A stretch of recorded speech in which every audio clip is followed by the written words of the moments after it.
Rahman Rahim. Today's topic is eigenvalue and eigenvectors. In this lecture, we will focus on classes of scalars and vectors known as eigenvalues and eigenvectors. This term is derived from the German word eigen, which mean own, peculiar to, characteristic or individual. तो ये different meaning है इस word eigen के German word है, and the underlying idea ये idea जो है eigenvalues का first appeared in the study of rotational motion, but was later used to classify various kind of surfaces and to describe solutions of certain differential equation. In the early 1900s, it was applied to matrices and matrix transformation, and today it has application in such diverse fields as computer graphics, mechanical vibration, heat flow, population dynamics, quantum mechanics and economics, to just name a few. इस lecture के में हम देखेंगे कि eigen value और eigen vector की एक application जो है वो फेस रिकग्निशन में भी देखेंगे. तो सबसे पहले हम डिफाइन करते हैं कि what is meant by eigen value and eigen vector. तो suppose we have an n cross n matrix A, a non-zero vector x in Rn is called an eigenvector of A if Ax is a scalar multiple of x, that is Ax is equal to lambda x for some scalar lambda. तो ये जो scalar lambda होगा इसे हम कहेंगे कि ये इस मैट्रिक्स A की आइगन वैल्यू है, और ये जो वेक्टर x है इसको हम कहेंगे ये आइगन वेक्टर है corresponding to the eigen value lambda. तो किसी भी मैट्रिक्स में हमारे पास आइगन वैल्यू जो है वो इस equation Ax is equal to lambda x जो है, ऐसा स्केलर जो इस इक्वेशन को सेटिस्फाई करे वो हमारे पास आइगन वैल्यू होगी, और वेक्टर जो है वो आइगन वेक्टर कहलाएगा. In general the image of a vector x, यहाँ पे image of vector x mean के जो मैट्रिक्स A है वो x के, इसको हम एज ए ट्रांसफॉर्मेशन कंसीडर कर सकते हैं. Matrix A is applying on the vector x, और ये किस तरह मल्टीप्लाई कर रहे हैं अंडर मैट्रिक्स मल्टीप्लिकेशन. तो ये असल में ये ट्रांसफॉर्मेशन है जो कि डिफाइन है अंडर मल्टीप्लिकेशन. तो दिस इन जनरल जो है जब हम ये किसी वेक्टर का इमेज लेते हैं तो this can be differed by a both in magnitude and direction. उसकी मैग्नीट्यूड भी बदल सकती है और डायरेक्शन भी बदल सकती है. लेकिन जब हम R2 और R3 में मैट्रिक्स ए जो है उसको मल्टीप्लाई करते हैं तो हमारे पास जो है वो डायरेक्शन जो है वो अनचेंज रहती है. फॉर एग्जांपल अगर हम ये एग्जांपल लें कि अगर हमारे पास ये मैट्रिक्स ए है और ये वेक्टर एक्स के साथ इसे मल्टीप्लाई कर रहे हैं तो रिजल्टिंग मैट्रिक्स जो है वो रिजल्टिंग वैल्यू जो है वो लैम्डा एक्स है. अब ये जो तो इट मीन कि आप ए को एक्स के ऊपर जब मैप करते हैं तो ये हमारे पास वेक्टर आ रहा है. तो ये वेक्टर डिपेंड करता है लैम्डा की वैल्यू पे. तो अगर तो ये वैल्यू जो है लैम्डा की ये बिटवीन 0 एंड 1 है तो इट मीन कि ये जो हमारा वेक्टर x है इसके ऊपर जब मैट्रिक्स A हम अप्लाई करते हैं तो ये कॉम्प्रेस हो जाता है.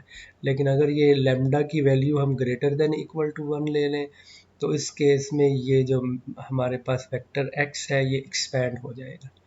और इसी तरह से अगर ये वैल्यू लैम्डा की अगर हम नेगेटिव ले लें तो डायरेक्शन जो है वो उसकी बदल जाएगी. ठीक है. और अगेन अगर लैम्डा -1 और 0 के दरमियान है तो वो कॉन्ट्रैक्ट हो जाएगा और डायरेक्शन भी उसकी बदल जाएगी. और इसी तरह से जब लेस देन इक्वल टू 1 होगा. तो ये फिगर्स में बताया गया. यहाँ पर आप देखें ये आपके पास वेक्टर था. तो ये जब आपने इसको आपने मल्टीप्लाई किया तो ये जब लैम्डा की वैल्यू 0 एंड 1 होगी तो ये हमारे पास कॉम्प्रेस हो जाएगा. इसी तरह यहाँ पर ये वेक्टर x है, जब आपने lambda greater than equal to 1 लिया तो ये हमारे पास एक्सपैंड हो गया.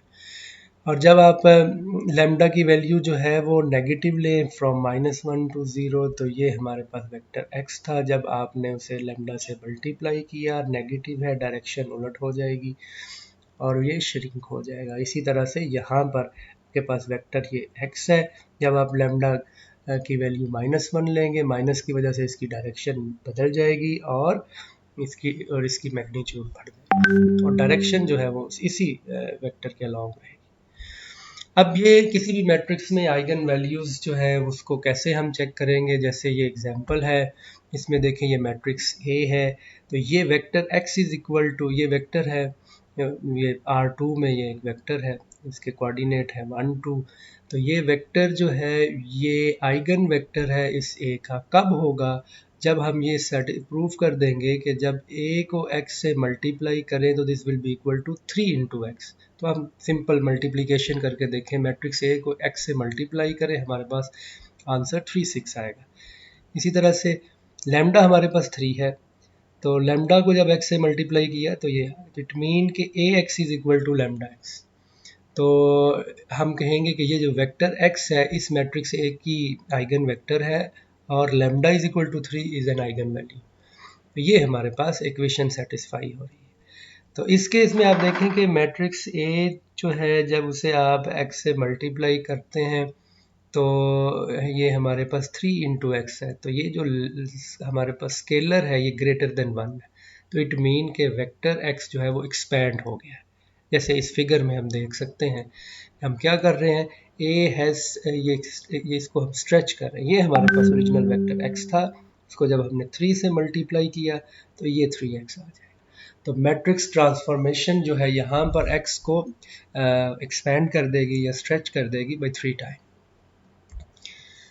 तो नेक्स्ट है कि किस तरीके से लास्ट एग्जांपल में हमने देखा कि आइगन वैल्यू और आइगन वेक्टर जो है उनको हम कैसे, अगर हमारे पास दिया गया हो मैट्रिक्स भी और आइगन वैल्यू भी, स्केलर भी दिया हो और एक वेक्टर भी दिया हो, तो हम कैसे देखेंगे कि वो स्केलर जो है वो आइगन वैल्यू है और वेक्टर जो है वो आइगन वेक्टर है। हम सिंपली वो इक्वेशन देखेंगे, अगर वो सेटिस्फाई हो रही है तो हम कहेंगे कि वो आइगन वैल्यूज़ और आइगन वेक्टर्स हैं। अब इन जनरल कैसे कंप्यूट करेंगे किसी मैट्रिक्स में, तो उसके लिए ये प्रोसीजर है कि हम कि suppose A is a n cross n matrix, square matrix, और x जो है वो आइगन वेक्टर है corresponding to the eigen value lambda, तो इट मीन कि ये इक्वेशन जो है वो होल्ड होगी।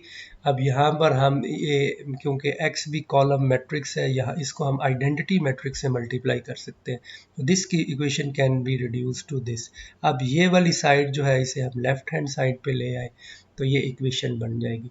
तो दो, ये भी मैट्रिक्स है, ये भी मैट्रिक्स है, क्योंकि स्केलर को किसी भी मैट्रिक्स से मल्टीप्लाई करें तो वो मैट्रिक्स ही रहेगा। तो अब यहाँ पर x दोनों में कॉमन है तो उसे आप बाहर निकाल लें, तो ये इक्वेशन, तो इट मीन कि हमने रिड्यूस कर लिया कि अगर x जो है वो आइगन वेक्टर है corresponding to the eigenvalue lambda of the matrix A, then it will satisfy this equation. अब ये इक्वेशन सेटिस्फाई करने का, अब देखिए ये वेक्टर x तो नॉन ज़ीरो है, तो इट मीन कि अगर ये इन दोनों का प्रोडक्ट ज़ीरो है तो इट मीन कि ये जो मैट्रिक्स है ये वाली साइड इसका determinant must be equal to zero. तो यही ये नेक्स्ट थ्योरम है कि अगर हमारे पास एक स्क्वायर मैट्रिक्स A हो, n क्रॉस n मैट्रिक्स, तो lambda will be the eigenvalue of A if and only if it satisfy the equation this। तो ये इस रिजल्ट से हमें यह पता चला कि अगर आप किसी मैट्रिक्स की आइगन वैल्यू निकालना चाह रहे हैं तो आप इस इक्वेशन को सॉल्व कर लें। इस इक्वेशन की जो रूट होंगी वही हमारी आइगन वैल्यूज होगी। तो ये जो हमारे पास लेफ्ट हैंड साइड है, this will be a polynomial in lambda, और इसको हम कहते हैं करेक्टरिस्टिक पोलिनोमियल, और ये जो इक्वेशन है इसको हम कहते हैं करेक्टरिस्टिक इक्वेशन। तो इट मीन कि हमारे पास आइगन वैल्यूज़ क्या होंगी, हमारे करेक्टरिस्टिक पोलिनोमियल की रूट्स को हम आइगन वैल्यूज़ कहेंगे। तो मैट्रिक्स हमारे पास हुआ, मैट्रिक्स से हमने करेक्टरिस्टिक पोलिनोमियल कंस्ट्रक्ट किया और उसकी रूट निकालनी, वो रूट हमारी आइगन वैल्यूज़ होंगी। और जैसे ही आपके पास आइगन वैल्यूज़ आएंगी आप इस इक्वेशन में वैल्यूज़ पुट करेंगे तो हमारे पास आइगन वेक्टर्स भी कॉरिस्पॉन्डिंग आ जाएंगे। अब यहाँ पर ये प्रोसीजर दिया गया, ये 2x2 मैट्रिक्स है, इसकी आइगन वैल्यूज़ निकालने के लिए आप पहले करेक्टरिस्टिक पॉलिनोमियल फाइंड आउट करें। करेक्टरिस्टिक पॉलिनोमियल क्या है? Determinant of A minus lambda I. Matrix A आपके पास गिवन है, आई जो है वो आइडेंटिटी मैट्रिक्स है, 2x2 मैट्रिक्स, उसकी एंट्रीज जो हैं वो ये 1 है, ये 1 है, इसको लैम्डा से मल्टीप्लाई करें, इसे सॉल्व करें, this will be the characteristic polynomial. इसका डिटर्मिनेंट निकाल लें तो ये हमारे पास, अब देखें ये पॉलिनोमियल है इन लैम्डा, इसकी डिग्री 2 है, इसको आप इक्वल टू 0 रखें तो this will be our characteristic equation. इस इक्वेशन की आपने रूट निकालनी है, तो इसकी रूट क्या होगी कि लैम्डा 1 की वैल्यू 3 है और लैम्डा 2 की वैल्यू -1 है, तो हमारे पास रूट आ गई 3 और -1 which are the eigen values of A. Similarly अगर आप 3x3 मैट्रिक्स है उसको सॉल्व करेंगे तो उसी तरह से करेक्टरिस्टिक पॉलिनोमियल कंस्ट्रक्ट करें और ये हमारे पास करेक्टरिस्टिक पॉलिनोमियल आएगा, इसको इक्वल टू 0 रखें और तो ये हमारे पास 3 रूट आएगी। तो ये चीज़ याद रखें कि जितना मैट्रिक्स का ऑर्डर होगा उतनी ही हमारे पास आइगन वैल्यूज़ होगी। अगर मैट्रिक्स का ऑर्डर n है तो हमारे पास कॉरिस्पॉन्डिंग आइगन वैल्यूज़ भी n होगी। ये हो सकता है कि उसमें जो वैल्यूज़ है वो रिपीटेड हो, क्योंकि रूट्स जो है वो रिपीटेड भी हो सकती है। अब eigen value of an upper triangular matrix, अगर आपके पास मैट्रिक्स अपर ट्रायंगुलर हो, अपर ट्रायंगुलर मैट्रिक्स ऐसा मैट्रिक्स है जिसमें डायगनल, मेन डायगनल के नीचे वाली सारी entries must be equal to 0। अब ये सपोज कि ये हमारे पास मैट्रिक्स है, इसमें देखें ये जो अब डायगनल मैट्रिक्स है इसकी एंट्रीज है A11, A22, A33, A44, बाकी सारी एंट्रीज 0 है। तो इसका अगर हमने आइगन वैल्यूज निकालनी है तो सबसे पहले करेक्टरिस्टिक पॉलिनोमियल बनाए which is determinant of lambda I minus A, तो इसको आप सॉल्व करें तो इसे यहाँ से आप क्योंकि यहाँ पे सारी वैल्यूज 0 है, सिर्फ यही नॉन ज़ीरो है, तो बड़ी आसानी से आप इसे सॉल्व कर सकते हैं, डिटर्मिनेंट निकाल सकते हैं और हमारे पास आइगन वैल्यूज आ जाएंगी A11, A22, A33, A44 which are precisely the diagonal elements. तो इट मीन कि अपर ट्रायंगुलर मैट्रिक्स में जो आइगन वैल्यूज़ हैं वो प्रिसाइजली जो डायगोनल एंट्रीज हैं वो होगी। इसी तरह से आप डायगोनल मैट्रिक्स में भी ऐसा ही होगा। तो फॉलोइंग थ्योरम जो है वो हमें ये बताता है कि कैसे आप कंप्यूटेशन करेंगे आइगन वैल्यूज़ की, कि अगर आपके पास ट्रायंगुलर मैट्रिक्स हो, वो मैट्रिक्स अपर ट्रायंगुलर भी हो सकता है, लोअर ट्रायंगुलर भी हो सकता है, डायगोनल भी हो सकता है। तो मैट्रिक्स अगर ट्रायंगुलर हो तो उसमें eigen value are the precisely the main diagonals of A, तो जो डायगोनल एंट्रीज होंगी वही हमारे पास आइगन वैल्यूज़ होंगी। ये हो सकता है कि वो डायगोनल एंट्री सारी की सारी 0, इस केस में हमारे पास सारी आइगन वैल्यू 0 होंगी। यहाँ पर eigen values lower triangular matrix की निकाली गई हैं, क्योंकि ये लोअर ट्रायंगुलर है तो इसमें डायगोनल एंट्रीज 1, 2, 2/3, -1, तो इसे सॉल्व करने की ज़रूरत नहीं है, हम डायरेक्टली बता देंगे कि ये डायगोनल एंट्रीज हमारी आइगन वैल्यूज हैं। The following theorem gives alternative way of describing eigen values. तो ये थ्योरम जो है ये हमें बता रहा है कि सारी स्टेटमेंट इक्विवेलेंट है। अगर हमने मैट्रिक्स ए की, स्क्वायर मैट्रिक्स की आइगन वैल्यूज़ निकालनी है तो आप असल में इस इक्वेशन के सलूशन निकाल रहे हैं, और इस इक्वेशन के सलूशन निकालने का मतलब कि आप इस सिस्टम ऑफ इक्वेशन जो है उसको सॉल्व कर रहे हैं, उसका नॉन ट्रिवियल सोल्यूशन एग्जिस्ट करता है, और इसका मतलब कि आप असल में A x is equal to lambda x जो है वो इक्वेशन सॉल्व करें। तो ये सारी स्टेटमेंट इक्विवेलेंट है। अगर आप आइगन वैल्यू मैट्रिक्स ए को निकालना चाह रहे हैं तो इस इक्वेशन को सॉल्व कर ले, इसको कर ले, ये सारी स्टेटमेंट इक्विवेलेंट है। Finding eigen vectors and bases for eigen space. अब नेक्स्ट हमारा प्रोसेस ये है, क्योंकि एक ही आइगन वैल्यूज़ के कॉरिस्पॉन्डिंग हमारे पास बहुत सारी आइगन वेक्टर्स हमारे पास हो सकते हैं, तो हम यहाँ पर ये देखेंगे कि आप किस तरीके से आइगन वेक्टर्स निकालेंगे या आइगन स्पेस जो है वो निकालेंगे। और जैसे ही, क्योंकि आइगन स्पेस मीन के सेट ऑफ ऑल सॉल्यूशंस, क्योंकि एक ही वेक्टर्स के एक ही आइगन वैल्यू के कॉरिस्पॉन्डिंग आपके पास इन्फिनिट मैनी आइगन वेक्टर्स मिल जाएंगे। तो वो जो आइगन वेक्टर्स हैं उनको हम आइगन स्पेस कहेंगे। तो हम यहाँ पर देखेंगे कि वो आइगन स्पेस कैसे बनती है और उसकी बेसिस कैसे निकालेंगे। तो सबसे पहले वही चीज़ कि आप आइगन वेक्टर्स जो है by definition the eigen vector जो है जैसे ही आपके पास आइगन वैल्यू आई तो आइगन वेक्टर को निकालने का तरीका क्या है कि इस इक्वेशन में से वैल्यू पुट कर दे, यहाँ से आपके पास x की वैल्यू आ जाएगी। So thus we can find the eigenvector of A corresponding to lambda by finding the non-zero vector in the solution space of the linear system. अब ये linear system बन चुका है। This solution space, which is called the eigenspace of A corresponding to lambda, can also be viewed as the null space of the matrix lambda I minus A. अब देखें ये असल में हम इस इक्वेशन की सोल्यूशन स्पेस निकाल रहे हैं, इसको हम सोल्यूशन स्पेस कहते हैं। The kernel of the matrix operator, क्योंकि कर्नल क्या होता है, इस ऑपरेटर का कर्नल क्या होगा कि जो कि इस आर एन के एलिमेंट को जीरो पे मैप करेगा। तो एग्जैक्टली ये वही इक्वेशन बनेगी। The set of vector for which A x is equal to lambda x. तो ये तीनों चीज़ें जो है वो इक्विवेलेंट हैं जब हमने ये सोल्यूशन स्पेस निकालनी है। ये बताया गया है इसमें कि ये method of linear algebra are used in emerging field of computerized face recognition. Researchers are working with the idea that every human face is a racial group in a combination of few dozen primary shapes. For example, by analyzing three-dimensional scan of many faces, researchers at Rockefeller University have produced both an average head shape in the Caucasian group dubbed the main head and a set of standardized variation from the shape called eigenhead. So 15 of which are shown in the picture. These are so named because they are eigenvector of a certain matrix. तो देखिए इनका नाम जो है उन्होंने research में ये बताया है कि ये 15 शेप्स हैं, इनको आइगन हेड कहा गया है। और ये इसलिए कहा गया है कि they believe that this is the eigen these are the eigen vector of a certain matrix that stores digital facial information. तो ये जो फेस शेप्स हैं ये सारी की सारी can be are represented mathematically as linear combination of the eigen heads.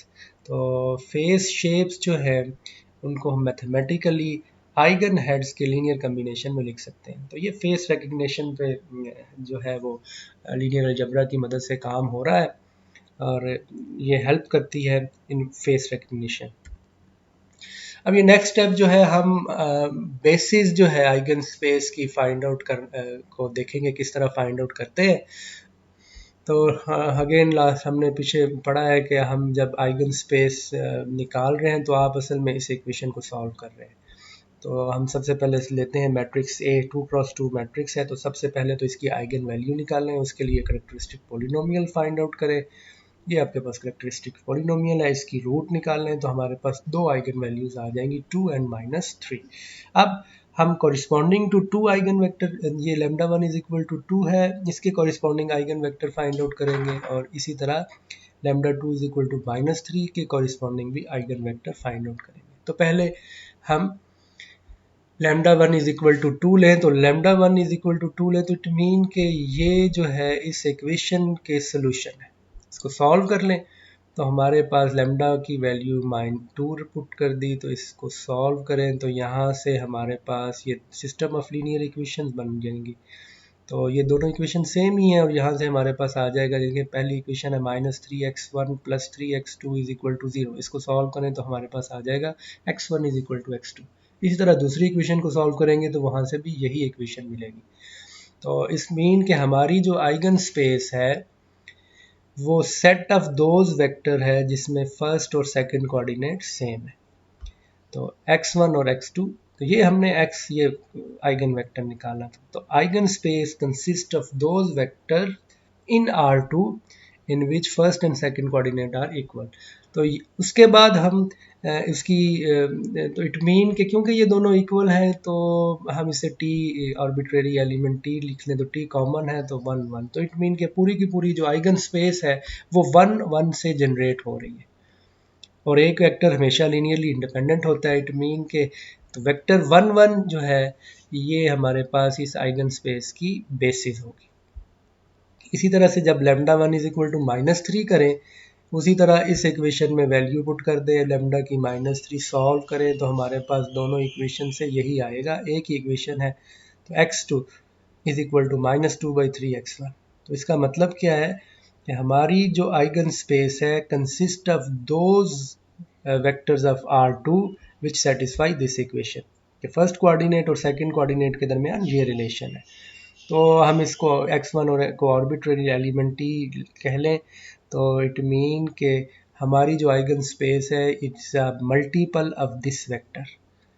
तो ये फिर वेक्टर जो है उसको स्पैन कर रहा है और ये एक वेक्टर है, लीनियरली इंडिपेंडेंट होगा तो ये बेसिस हो जाएगी। तो this is the basis of the eigen space. तो आइगन स्पेस क्या है? Which is spanned by this vector. अब ज्योमेट्रिकली हम ये देखते हैं। अब देखें कि जो पहली हमने आइगन स्पेस है वो consist of the vectors which satisfy this equation. तो ये असल में स्ट्रेट लाइंस हैं। आप देखें x1 is equal to x2 और corresponding to lambda 1 is equal to -3 लें तो वो वाले एलिमेंट जो कि इस इक्वेशन को सेटिस्फाई करते हैं। तो हमारे पास जो आइगन स्पेस है वो स्ट्रेट लाइन है। तो ये L1 है हमारे पास। L1 is the eigen space which is generated by 1 1। ठीक है।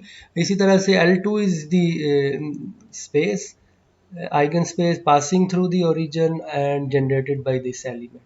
तो यहाँ पर अगर आप देखें L1 को, अगर आप, क्योंकि आइगन वैल्यू 2 है तो लैम्डा इज इक्वल टू 2 से मल्टीप्लाई करें, लैम्डा की वैल्यू ग्रेटर देन 1 है तो ये जो है स्ट्रेच कर देगी वेक्टर को। इसी तरह से आपके पास यहाँ पर L2 में जब आप मल्टीप्लिकेशन करेंगे बाई -3 तो हमारे पास ये आपके पास वेक्टर जो है वो आ जाएगा। तो ये ज्योमेट्रिकल इंटरप्रिटेशन है कि जब आप इसे L2 को जो है और इसको स्केलिंग कर देगी बाई फैक्टर ऑफ -3 और इसी तरह से L1 जो है वो स्केलिंग कर देती है बाई फैक्टर ऑफ 2।